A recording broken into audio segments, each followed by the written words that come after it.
સંત સુરા અને સાવજોની ધરતી એટલે સૌરાષ્ટ્ર.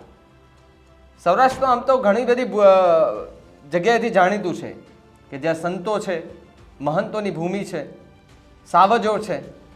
પરંતુ અત્યારે એ જ ભૂમિ કે જ્યાં વિવાદ ખૂબ વકરી રહ્યો છે, એ પછી સત્તાધાર હોય, એ પછી જુનાગઢ હોય. આજે વાત કરવી છે જુનાગઢની.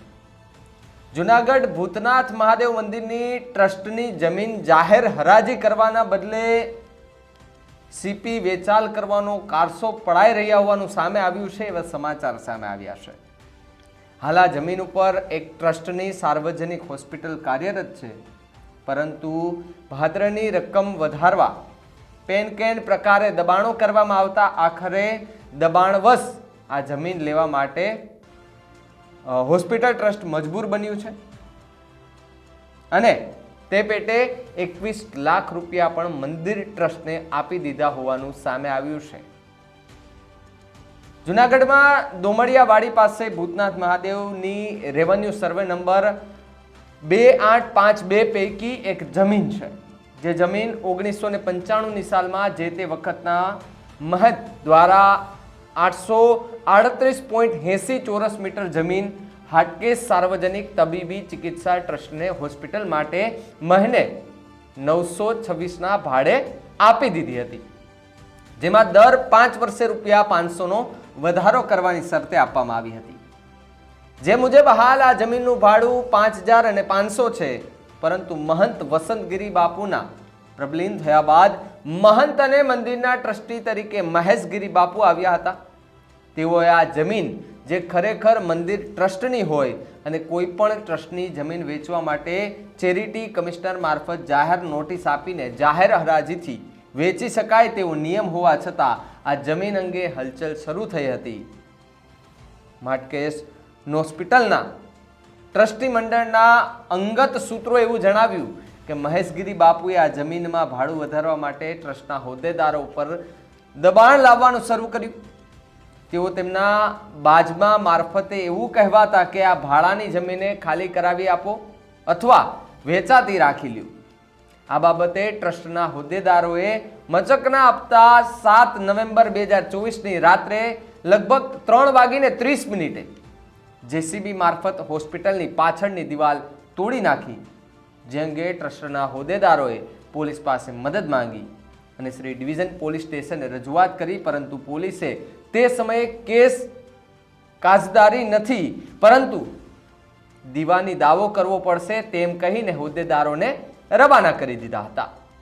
આ અંગે પોલીસમાં હરાજી પણ કરવામાં આવી, પરંતુ આજ દિન સુધી તેમાં કોઈ પણ કાર્યવાહી કરવામાં આવી નથી, જેથી હોસ્પિટલના પ્રમુખ હારા જુનાગઢ કોર્ટમાં દીવાની દાવો દાખલ કર્યો, જેમાં એવું કહેવામાં આવ્યું કે ભાડુતી ભાગનો બળજબરીથી કબજો કરે નહીં અને તોડલો ભાગને મથાવત પરિસ્થિતિમાં કરી આપે તે બાબતે કાયમી મનાઈ હુકમ માટે દાવો કરવામાં આવ્યો છે.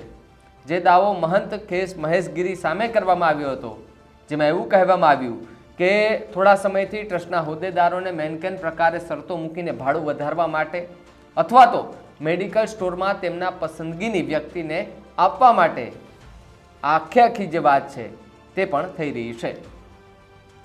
આ સમગ્ર મામલે દબાણો થવા લાગ્યા હતા, તેમ છતાં ટ્રસ્ટના અમુક લોકો દ્વારા ચોખ્ખી ના પાડી દીધી હતી, જેથી હોદ્દેદારોને કસાવવા માટે ખોટા હોદ્દેદારો કેસો ઊભા કરવામાં આવ્યા.